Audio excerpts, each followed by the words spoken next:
Bonjour à tous et bienvenue à ce troisième et dernier webinaire de notre cycle Paille de riz, donc, que nous avons commencé il y a maintenant 2 semaines, qui est organisé par Envirobat BDM avec le soutien de nos partenaires, l'ADEME et le Conseil régional Sud Provence-Alpes-Côte d'Azur. Sur le premier webinaire, nous vous avions présenté les résultats de notre étude sur le gisement régional de paille et nous avions également présenté les caractéristiques de cette ressource. Pour le deuxième webinaire, nous vous avons présenté plus concrètement un projet de réhabilitation avec le magasin électrique qui se situe aux Ateliers Luma à Arles. Et pour ce troisième webinaire, nous souhaitions vous présenter un projet dans le neuf pour vous montrer aussi que la paille de riz peut être utilisée sur des projets en neuf. Et nous avons invité donc l'architecte Olivier Navelet de l'agence d'architectes Zakarian Navelet Architectes, ainsi que Gilles Tourin de la société Environnement Bois. Donc, ils vont nous présenter le projet WECO, un projet tertiaire qui sera construit à Montpellier et qui est, au-delà de l'usage de la paille de riz, un projet qui est extrêmement ambitieux d'un point de vue de la qualité environnementale, qui est engagé dans plusieurs démarches de qualité environnementale, BREEAM, et la démarche bâtiment durable en Occitanie, et il a été reconnu BDO niveau argent en phase conception. Donc voilà, vraiment le plaisir d'accueillir Olivier et Gilles aujourd'hui, et je leur passe la parole. Donc, bonjour à toutes et à tous. Voilà, donc Olivier Navelet, je suis architecte représentant du groupement Zakarian Navelet Architectes et représentant aussi d'une équipe assez nombreuse pour la construction de cet immeuble de bureau dont le chantier devrait commencer incessamment sous peu, qui s'est révélé, je vais vous raconter un peu l'histoire du projet, de tous ses attendus et de comment on est arrivé à proposer et à normalement concrétiser l'utilisation de paille de riz de la conception de cet immeuble, qui était Zach Hippocrate. Donc, WECO, c'est le nom commercial que nous ont donné les promoteurs, mais pendant longtemps, on l'a appelé Hippocrate parce qu'il était situé Zach Hippocrate. Donc, l'équipe du projet, donc la maîtrise d'ouvrage, c'est Vinci Immobilier, donc un vrai promoteur privé, mais qui ne travaille pas avec Vinci Entreprise, c'est important de le préciser. On est associé avec l'agence François Leclerc, associé, mais qui nous a laissé, qui a été appelé pour le sujet, à qui on s'associe, mais qui suit le projet un peu en backup. Et on travaille avec les bureaux d'études de P3G Ingénierie, André Verdier. On a Oasis comme AMO QEB, qui est aussi accompagnateur BDO. Et on se repose également sur l'appui technique de Socotec dont je vais parler. Donc le contexte, c'était un appel à projet sur une ZAC de Montpellier. L'époque est assez importante parce que on a fait le concours, on l'a rendu en juillet 2020. Donc on sortait du Covid, tout le monde était un peu traumatisé. Et cet immeuble de bureau d'une taille finalement assez modeste par rapport à un immeuble de bureau s'est révélé un champ d'expérimentation possible avec tout ce qu'à l'époque on apprenait du Covid, du monde de demain, etc. Et ça nous a permis d'aller assez loin dans la conception et de faire des choses qui peut-être en temps normal ne seraient jamais passées. Donc on a bien profité du contexte.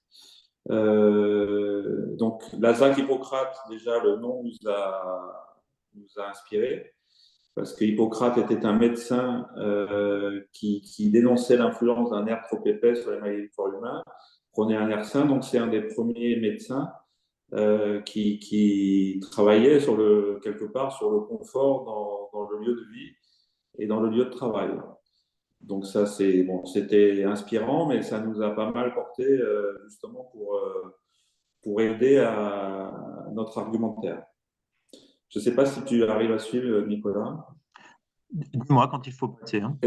Est-ce que les illustrations suivent? Je ne sais pas, je ne vois rien. Ah, tu n'as pas le Non, partage? j'ai pas la main, par contre. Pardon. Ah, Non, dis-moi. j'ai pas la main, j'ai toujours mon écran bloqué. Mince, d'accord.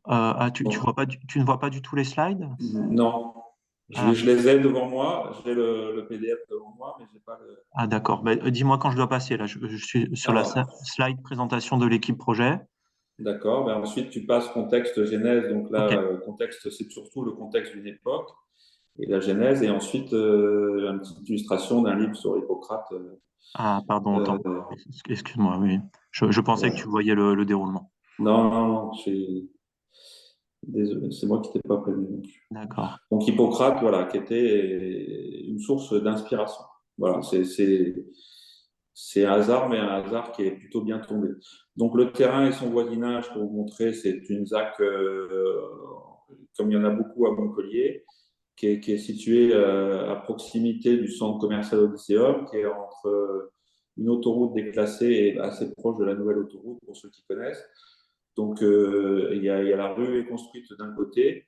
Il n'y avait pas grand-chose de contextuel à se rattacher, sauf un élément dont je vais vous parler par la suite. Là, tu peux passer.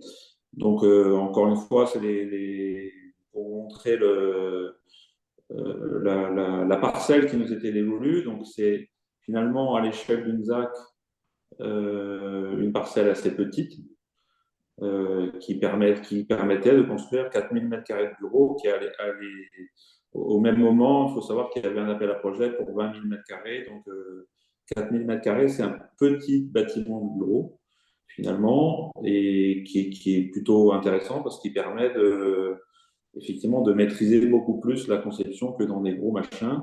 Vous pouvez voir un peu là, tu as le projet dans son territoire, Nicolas? Oui. Oui. Donc, vous pouvez voir un peu la taille des îlots qui sont à côté. Et nous, finalement, on a un îlot qui est tout petit, mais qui, finalement, tu peux passer à une situation de totem urbain. Donc, le plan de masse avec tout ce qui est les vents, etc., tout ce qui est analyse des éléments naturels qui est propre au projet vidéo. Mhm. Le plan de masse, je vais y revenir, mais effectivement, on a une implantation en U qui est assez simple parce que la parcelle alors, une parcelle triangulaire qui plus est coupée par un espace libre. Donc finalement, une façade extrêmement présente et une construction extrêmement compacte. Tout autour, réglé par 3 rues, dont une traverse piétonne dont je vais reparler par ailleurs. Et un réseau d'espaces verts auquel il fallait se rattacher. Et il y avait une obligation de 20% de pleine terre. Voilà. Donc, je remets un peu toute la présentation BDO. Ensuite, je vais passer à la mienne, bien sûr. Mhm. Mais c'est pour vous expliquer toujours les éléments du contexte qu'on va voir un petit peu plus présent. Mais effectivement, une construction extrêmement compacte dans une projection d'immeuble qui est assez haut et avec un réseau d'espace libre qu'il fallait exploiter. Donc le rôle du totem urbain du projet était assez important. On est proche de gare de TGV, la nouvelle gare de TGV de Nîmes, de Montpellier, pardon, qui n'est pas trop loin, un arrêt de tramway, des pistes cyclables, la biodiversité. Donc, il y a eu toute une étude en biodiversité qui a été faite et nous, on a restitué une partie de végétalisation. Et bien sûr, la pleine terre et le jardin qui participent à la réduction de l'effet d'îlot de chaleur. Là, tu peux passer. Donc, le contexte urbain, Mhm. effectivement, c'est ce que je vous ai mis. On a un élément totem et un projet qui est bordé par 4 rues et un espace libre qui est en retrait de la voie, donc qui donne une position urbaine très intéressante. Qui plus est, c'est le premier bâtiment de la ZAC. Et on a la ZAC projetée avec des espaces libres intérieurs qu'on va essayer de connecter à notre bâtiment. Et devant, un espace libre qui va être géré par la ville. Et à droite, vous pouvez voir la croûte. Donc, on a une espèce de petite placette qui va se dégager du fait du tracé. Donc, au niveau ensoleillement, la façade principale est pratiquement au nord et à l'arrière, côté jardin, on a un bon ensoleillement. Par contre, l'avenue Nina Simone, c'est une avenue à 2 voies avec beaucoup de stationnement et jugée assez bruyante. Mais bon, c'est une rue en ville qui va relier pratiquement le nouveau centre délocalisé de Montpellier, c'est-à-dire le Port Marianne, au centre commercial, comment ça s'appelle, Odysseum. Voilà, donc il y a une rue assez fréquentée. Donc, on a travaillé d'abord dans les principes architecturaux, sur la conception architecturale. Donc, on avait le monolithe qui était tout tracé, sur lequel on a creusé pour inclure le cœur végétal en relation avec les îlots projetés, les jardins projetés.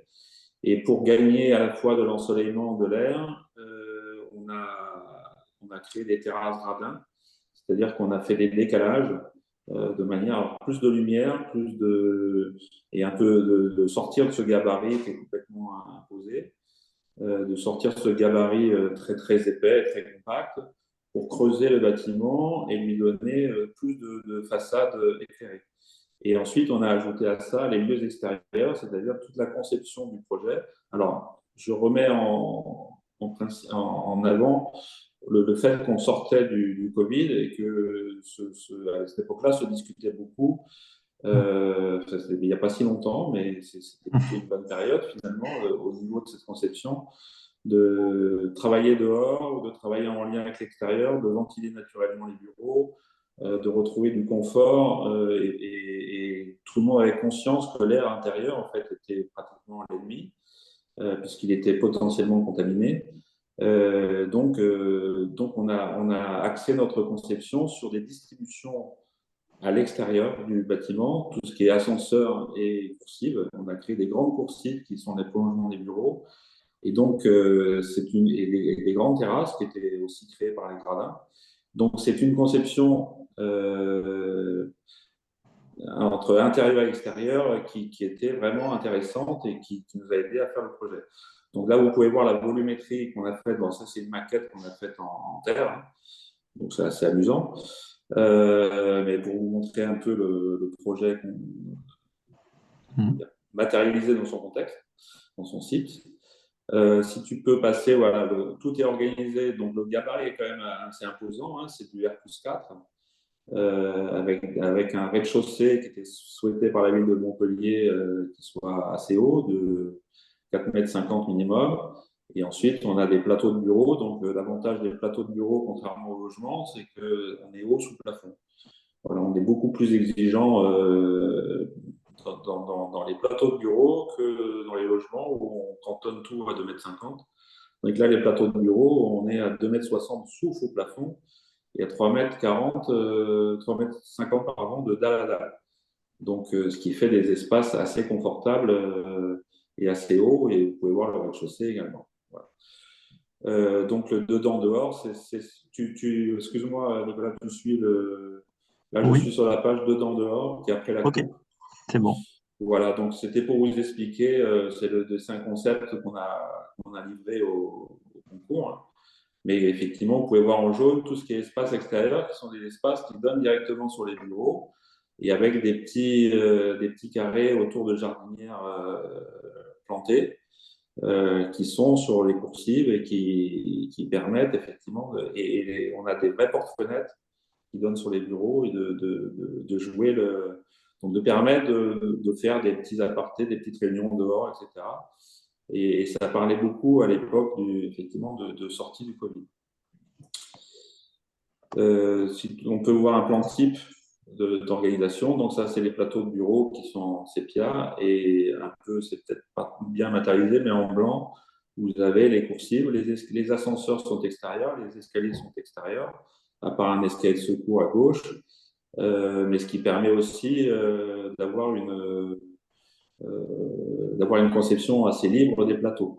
On a aussi également étudié, mais sans qu'on nous l'ait demandé, la possibilité de réversibilité de ces plateaux de bureaux en logement. Parce que c'est aussi une chose, c'est un des thèmes de l'architecture et de la construction, c'est-à-dire de pouvoir un jour changer de schéma. Donc la partie de droite, on l'a étudiée, comme il y a assez peu de points porteurs, transformer ces logements, ces bureaux en logements.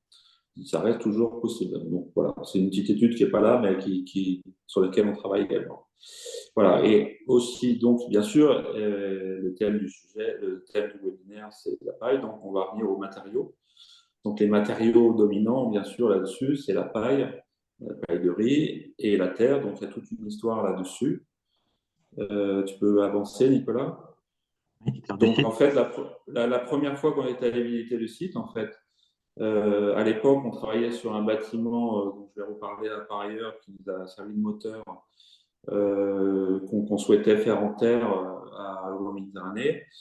Et en voyant la terre du site un peu rouge, on s'est dit qu'il y avait peut-être une bonne proportion d'argile et peut-être une possibilité de construire avec cette terre du site. Donc ça, c'était la première rencontre avec le site et on s'est dit qu'il y avait peut-être une piste à explorer là-dedans. Et finalement, on va effectivement, page d'après, suite à des analyses de terre qui ont été faites par le maître d'ouvrage, on a une possibilité d'utiliser cette terre de site en enduit. Alors on va la réutiliser et on va la monter avec du sable. Et en tout cas, dans les enduits intérieurs, on va réutiliser de la terre de site.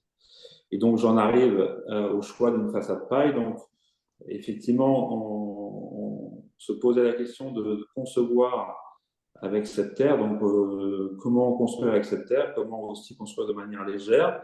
Et donc on s'est lancé dans le choix d'une façade paille non porteuse et enduite de terre à l'intérieur et enduite de chaux à l'extérieur.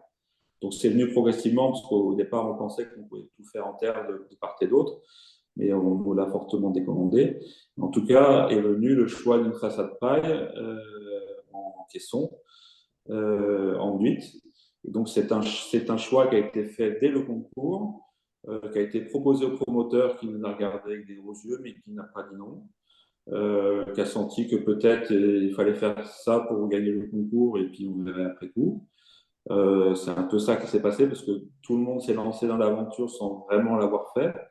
Il faut savoir aussi qu'à l'époque, on travaillait avec le bureau d'études Indigo, donc Vincent Priori, je ne sais pas s'il est là, mais qui nous aussi, en plus de faire une façade paille, nous a dirigé vers la façade, enfin vers la paille de riz qu'il était en train d'étudier sur un autre projet. Donc, on a proposé cette filière qui était locale.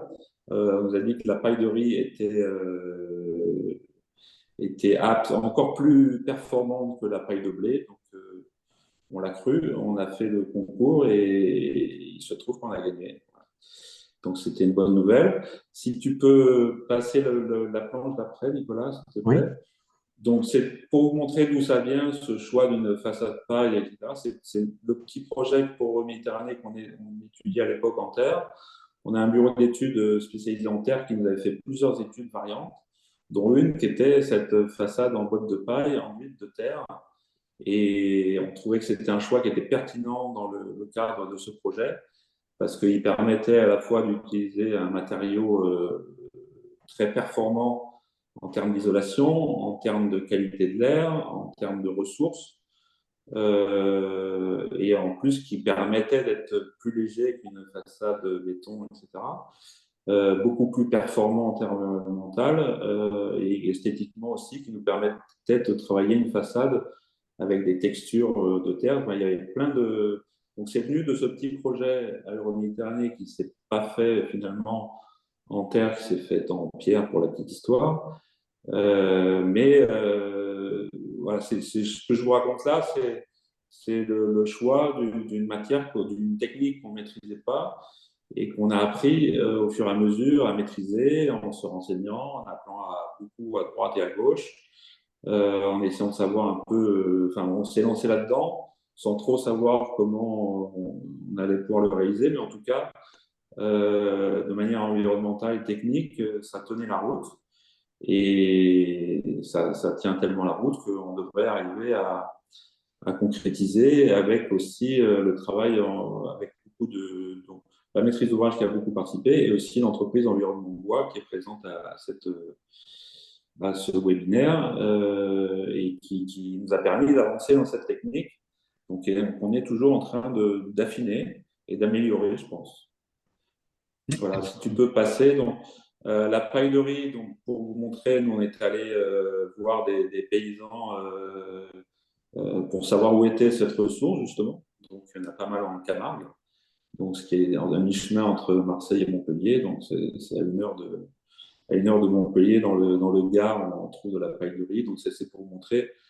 Effectivement, on est allé voir là-bas ce qui se passait. On a fait de belles photos. Mais cette méconnaissance nous a obligés à aller prendre connaissance du matériau. Donc, si tu peux avancer, Nicolas. Oui. Donc, voilà le complexe de façade tel qu'il va être plus ou moins réalisé, avec une petite nouveauté. Donc, le complexe de façade, on a une structure porteuse par poteau en béton qui nous servent de cadre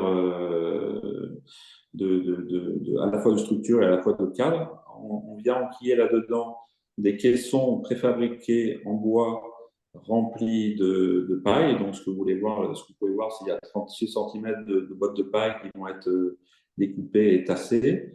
Donc, enduit chaud à l'extérieur, enduit terre du site à l'intérieur. Et ce que vous pouvez voir en vert, notamment sur les côtés, et ce qui aussi va se rajouter à la conception de départ, parce qu'on est tombé aussi sur une entreprise, un façadier aussi très, très force de proposition et très inventif. Pour égaliser la paille, on va rajouter une petite couche de béton de chanvre, en fait, en première passe d'enduit, qui va servir de première couche d'enduit. Donc, et ensuite, ce que vous pouvez voir en vert à côté des menuiseries, c'est pareil, c'est les compléments isolants qui vont être en béton de chanvre projeté. Donc, on est en train d'améliorer complètement la conception avec des matériaux 100% naturels. Voilà, et il y a encore des petites améliorations qui pourraient être apportées, qui sont pour l'instant pas encore entérinées, donc je peux vous en parler, mais on avance au fur et à mesure. On est pratiquement dans l'exé, hein. Mais ce qu'on avait prévu plus ou moins au concours de manière un peu lancée, faire un pari, est en train de se concrétiser avec ces plans qui sont des plans proches des plans d'exécution. Et on a encore une réunion cet après-midi pour en reparler et pour lancer le projet bientôt. Donc pour vous montrer en coupe, donc on a la partie le caisson qui fait 36 cm. Le complexe en soi fait 46 cm.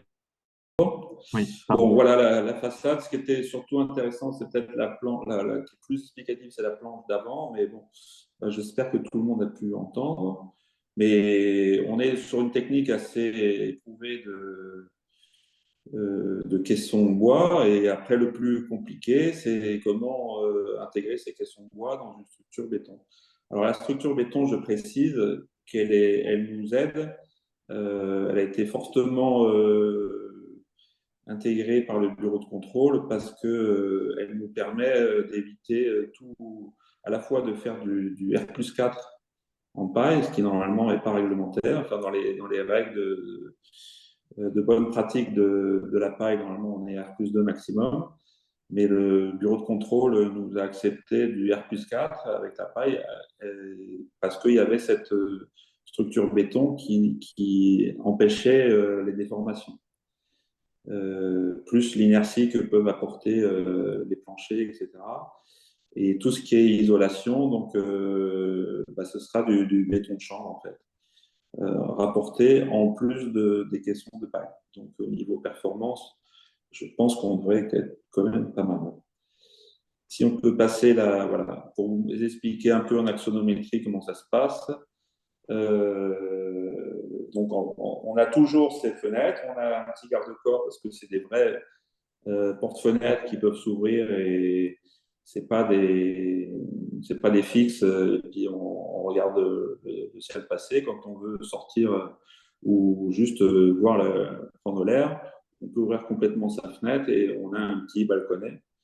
Et donc, vous voyez l'épaisseur du complexe de façade qui est de 50 cm, et qui est donc constitué de cette paille enduite des deux côtés.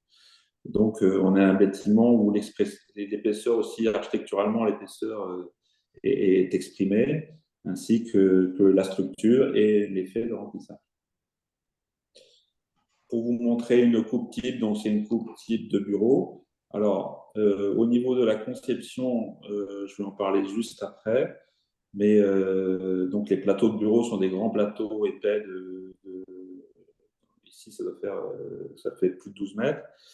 Je ne me souviens plus combien, mais par contre, vous voyez la conception, on a ces plateaux du bureau qui sont libres pour l'instant, et on a des coursives extérieures plantées, et on a la rue d'un côté, donc on peut être complètement traversant et surtout profiter des espaces extérieurs dont je vous ai parlé tout à l'heure.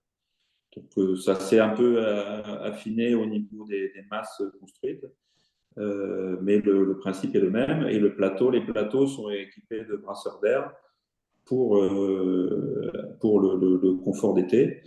Et au niveau technique, si tu peux passer la page d'après, voilà, un truc qui est intéressant, qui marche aussi avec la paille et la terre, c'est la ventilation double flux adiabatique. Donc on n'a pas de climatisation, on a du rafraîchissement et on a une solution adiabatique qui fonctionne en interaction avec la terre crue de l'enduit. Donc c'est un vrai enduit terre de 4 ou 5 cm avec encore une fois le béton de chanvre. Donc on a une façade qui est perspirante et on a une régulation hydrothermique qui se fait avec la ventilation double flux adiabatique. Donc, on a poussé la conception environnementale jusqu'au système technique. Donc, ça, c'est pareil, ça a été travaillé avec les bureaux d'études, etc. Le maître d'ouvrage l'a pris, n'a pas changé la conception. Au début, c'était plutôt l'histoire de la paille de riz qui lui posait question, parce que c'était des Parisiens qui s'occupaient du projet au départ, donc ils n'ont aucune idée de ce que le local. La thématique, c'est pareil, ils n'avaient pas l'habitude, mais tout le monde a joué le jeu et donc la conception, pour l'instant, est restée la même. Si tu peux passer. Donc après, peut-être, je vais vous parler du contexte réglementaire. Donc déjà, le choix, on a eu en contrôle technique, donc Socotec, la partie projet un peu mouton à 5 pattes, la partie projet exceptionnel qui s'est occupé du projet, donc qui nous a pas demandé de latex, qui a juste fait un avis de chantier. Donc, vous pouvez voir la page de garde qui est à côté. Et par contre, pour l'utilisation de la paille de riz, il a demandé une équivalence, savoir à la RFCP s'il y avait une équivalence entre la paille de blé et la paille de riz. Et donc, la RFCP nous a fait ce courrier où il validait l'équivalence entre la paille de riz et la paille de blé, sachant que la paille de riz n'étant pas dans les règles professionnelles, le bureau de contrôle mandaté ne voulait pas prendre le risque sans un courrier de la RFCP, et la RFCP a fait ce courrier. Et vous pouvez voir au milieu, on a fait également un test WUFI qui validait la conception et l'absence de vapeur d'eau, à condition bien sûr que la paille soit entreposée dans des conditions optimum et qui garantissent moins de 20% d'humidité dans les pailles. Donc, il y a le contexte réglementaire. On n'a pas eu trop de complications. Après, ça ne veut pas dire qu'on n'est pas travaillé là-dessus, hein. Mais on a, pareil, un bureau de contrôle qui nous a accompagnés dès le départ. En fait, pareil, après avoir regardé avec des grands yeux ce projet que peu de monde avait déjà fait dans l'équipe, même personne. Mais on a eu un accompagnement, plus tout ce qu'il fallait pour valider la conception. Voilà. Bon, après, vous pouvez voir les images, perspectives sur rue, donc on voit le rythme des panneaux de paille enduite. Donc on a une belle expression de l'enduit. Donc ce sera, là, c'est vrai que pour l'image, on avait pris la terre, mais ce sera de l'enduit à la chaux, gratté horizontalement. Et il y aura un tout petit peu de terre du site quand même. Allô? Ouais. Il est bien. Et la conception intérieure, le jardin intérieur, depuis la rue piétonne, avec les coursives, etc., les plantations, les jardinières plantées, et la toiture qui est maintenant qui est accessible. Donc ça, c'est aussi intéressant et accessible avec une visualisation d'une 60aine de centimètres avec du substrat. Euh, voilà, c'est l'image du projet. Donc ça, je retourne au bilan en BDO. Enfin, ça, c'est voilà, on a surtout des- pas mal aussi de matériaux bio-géosourcés, mais bon, bien sûr, la part principale, c'est la façade et tout ce qui est les enduits, et plus tout ce qui a été valorisé dans le BDO pour le BDO argent.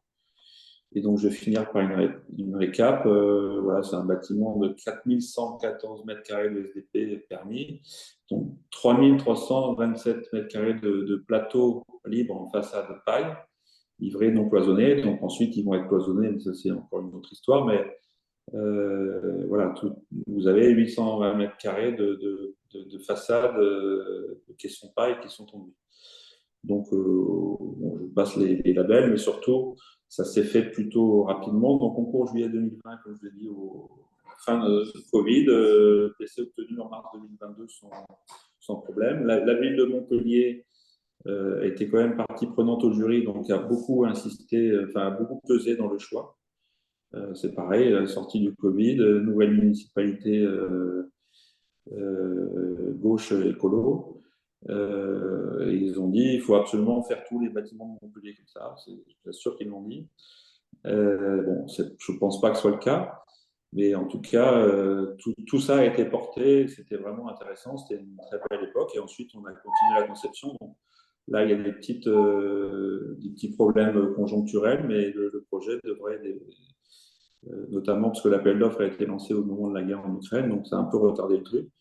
Mais la commercialisation marche bien et donc le chantier va commencer, si tout va bien, d'ici le mois prochain. Voilà, je vous remercie. Peut-être Monsieur Tourin, si vous voulez rajouter deux, trois trucs.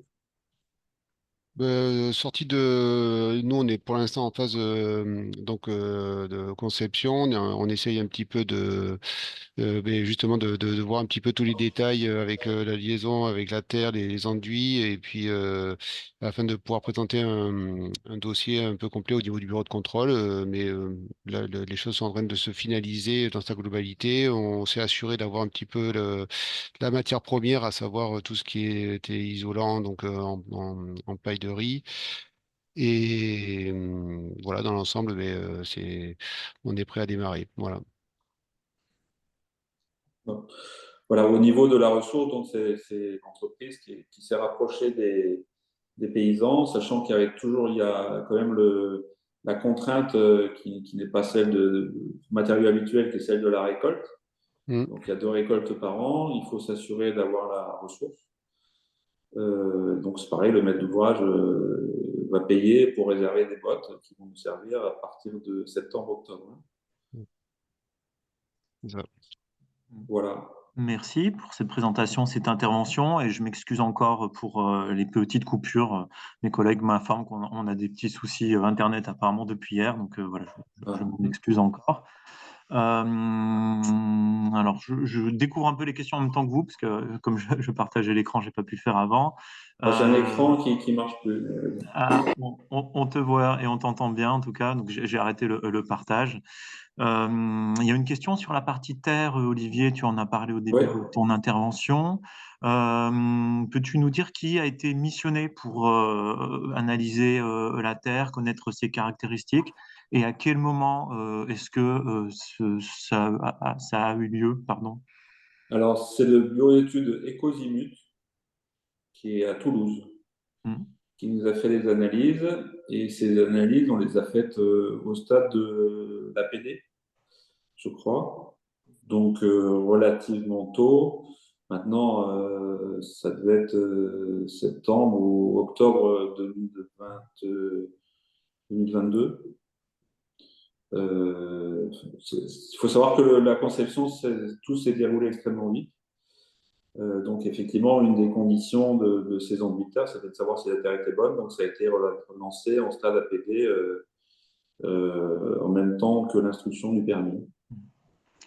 Oui, bureau d'études Ecozimut que nous Donc, avions fait. Ecozimut, comment? Nous avions fait intervenir sur un précédent cycle de webinaire sur Oui, la construction terre en commande publique. j'avais suivi. Ouais. Donc Il y avait voilà, ça a été très bien. C'était assez précis, etc. Ils ont fait plein d'analyses. Enfin, c'était très utile. On aurait même pu, pour la petite histoire, profiter, parce que à Montpellier, il y a quand même des démarches de mutualisation. Pour une école, il y a une terre de terrassement qui normalement a été utilisée pour une école qui devait se faire pareil en enduit de terre. Et à l'époque, on nous avait proposé de récupérer du sable d'un autre chantier.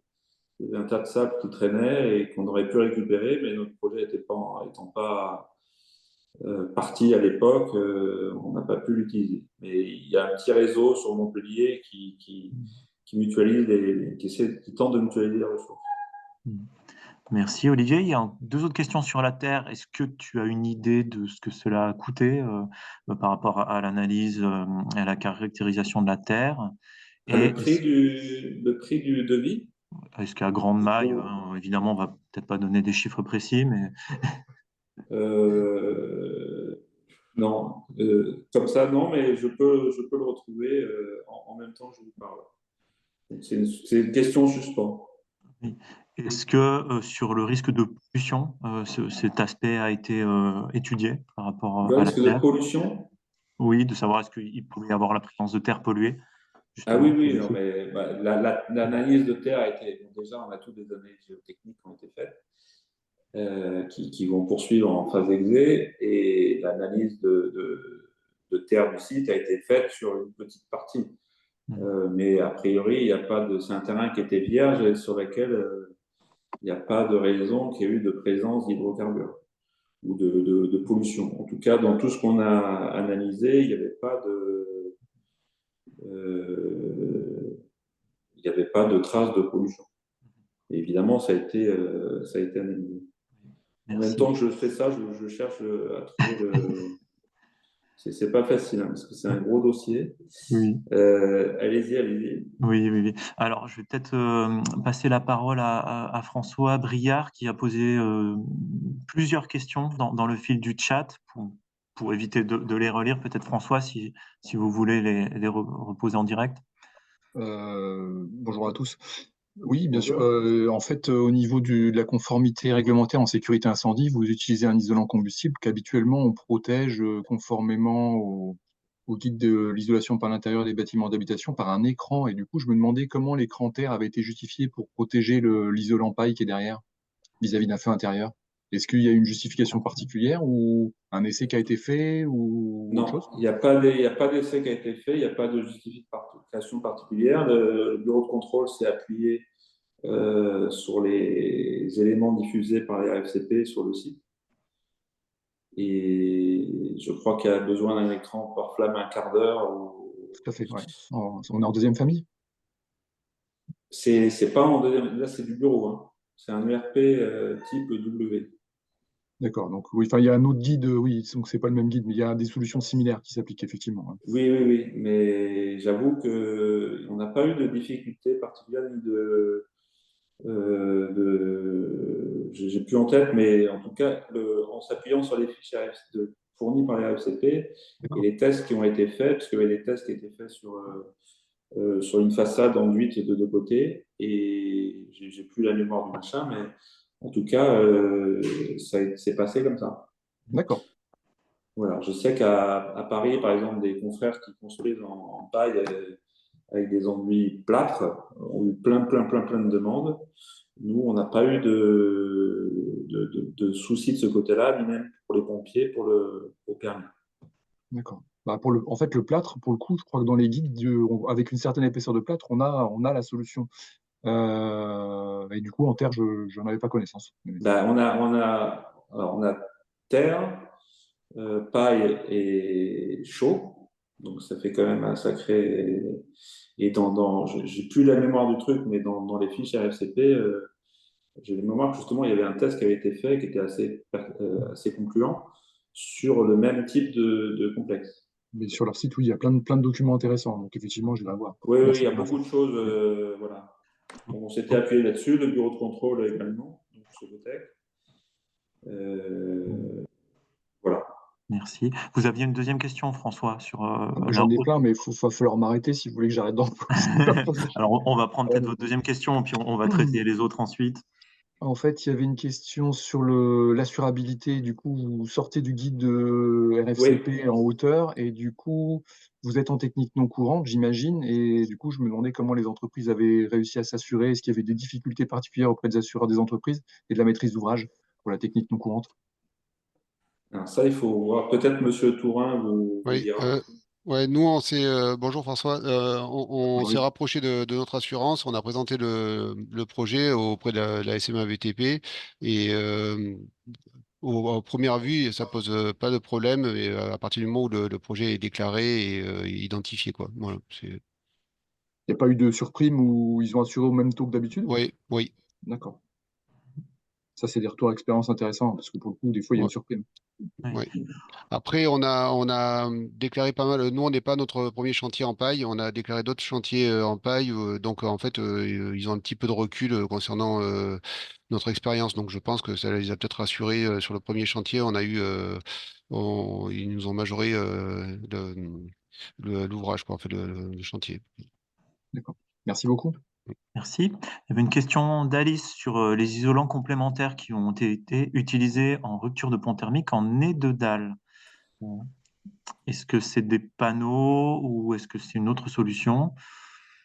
Euh, ok, alors ça pour le coup, alors ça c'est à la charge du gros œuvre.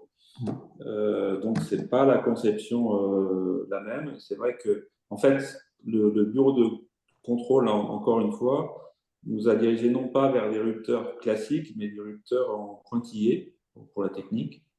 Il a dit qu'il refusait les rupteurs classiques et qu'il voulait les rupteurs en pointillés, alors que d'habitude c'est plutôt le contraire.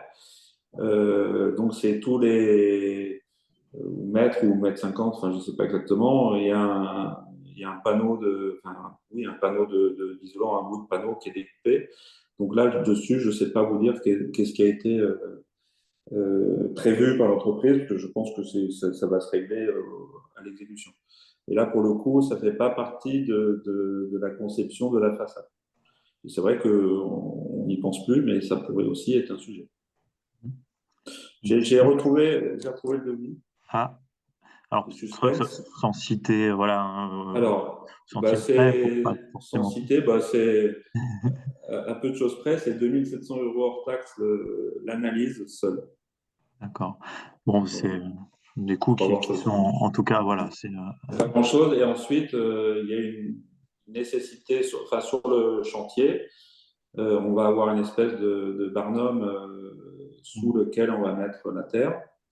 Donc, il y a toute une. Et ensuite, elle va être amendée Mm. avec du sable. Donc, c'est aussi de l'eau du co-traitant de M. Tourin.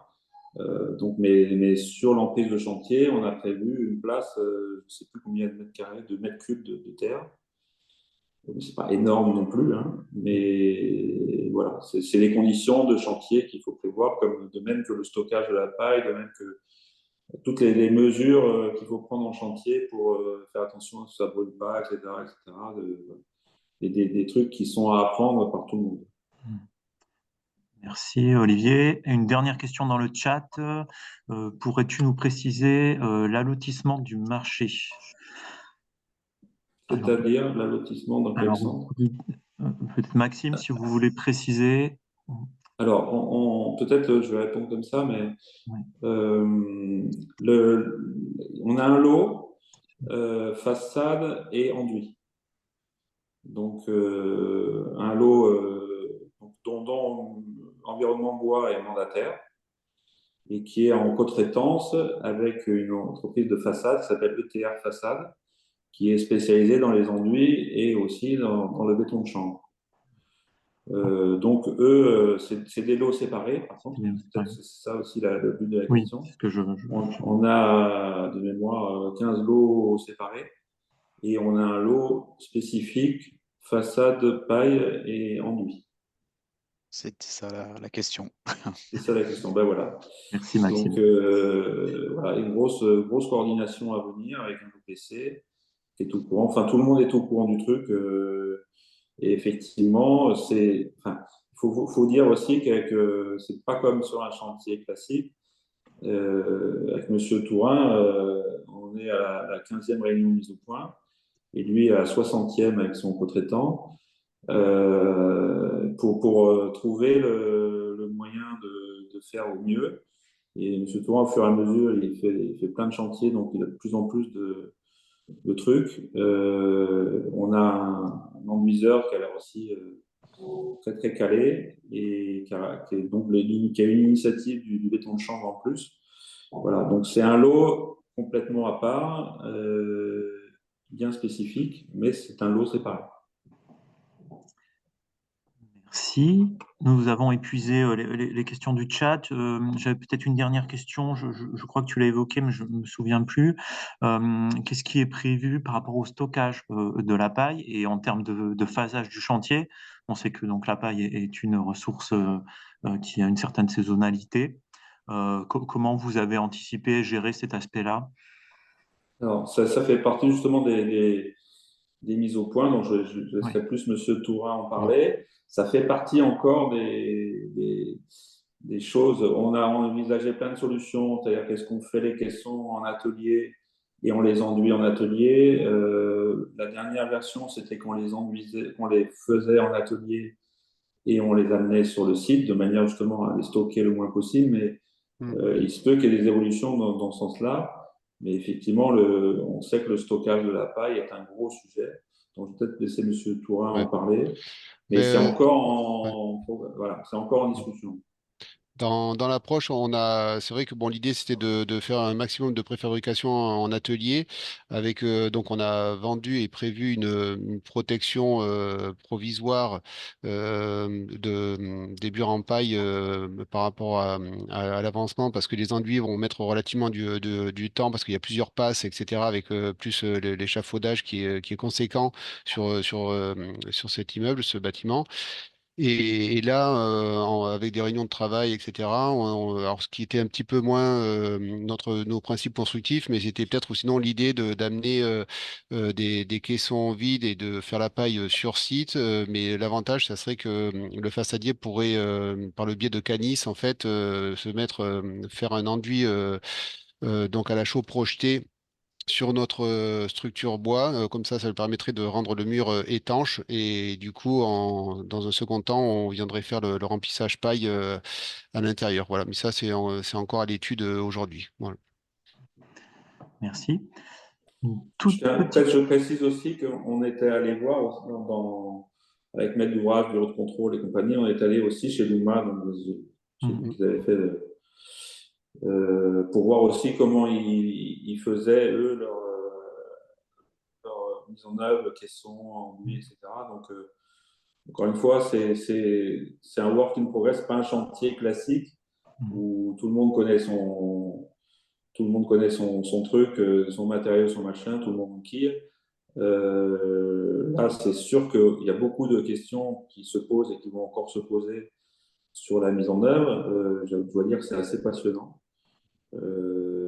Donc, c'est aussi intéressant, en plus de se dire qu'on fait de la construction bio-éco-sourcée,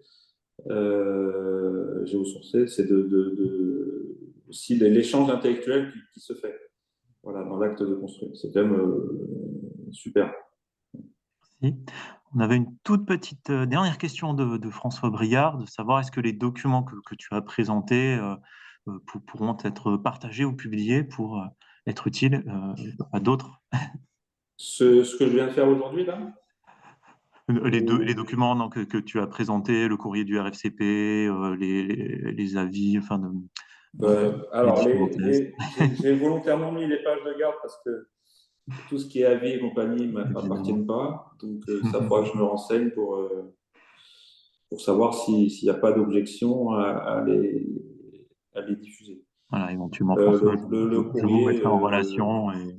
voilà. Le courrier, je pense pas qu'il y ait d'objection, mais voilà, je pense que je préfère avant Bien sûr. C'est de normal, bien balancer sûr. les rapports, être sûr qu'il n'y ait pas de problème. J'imagine que la réponse sera négative. Mais bon, c'est pas grave, c'était une question, Oui, effectivement. oui. Ce que je peux comprendre tout à fait. Non. Le rapport FCBA et le document Socotec, j'imagine qu'ils ne seront pas publiés, effectivement, Enfin, voilà, parce que ça s'entend chacun son savoir-faire. Oui, je sais pas. Oui, après, on les balance dans les appels d'offres à tout le monde. Je sais pas si je poserai la question. Je me suis posé la question parce que voilà, c'est pas moi qui ai fait ces documents. Et donc ensuite, ce que disent les conclusions appartiennent aux auteurs ou pas, mais voilà, mais je poserai la question. Merci beaucoup. Merci. Il est midi, donc il ne reste plus qu'à vous remercier, Olivier et Gilles, hein, pour cette présentation. Ces webinaires seront donc publiés sur notre chaîne YouTube. Donc tous les inscrits et participants recevront le lien pour pouvoir les visionner. On a hâte, en tout cas Olivier et Gilles, on souhaite vraiment le meilleur pour ce projet. On a hâte de voir concrètement lorsqu'il sera réalisé, ou on l'espère avec nos homologues et amis d'Envirobat Occitanie. Je salue Pauline qui est ici présente. On lui lance un petit appel pour organiser des visites de chantier lorsque ce sera le bon moment. On espère pouvoir également y participer. Encore merci à tous pour les questions, pour la présentation, et on vous donne rendez-vous pour de prochains cycles de webinaires à venir. On vous tiendra informé de la suite des actions organisées dans le cadre de Fibraterra. Merci de votre écoute et merci Nicolas pour l'organisation. Oui. Avec plaisir. Et merci Internet de nous avoir tant aidé. À bientôt. Au revoir. Merci à tous et à très bientôt. Au revoir. Au revoir.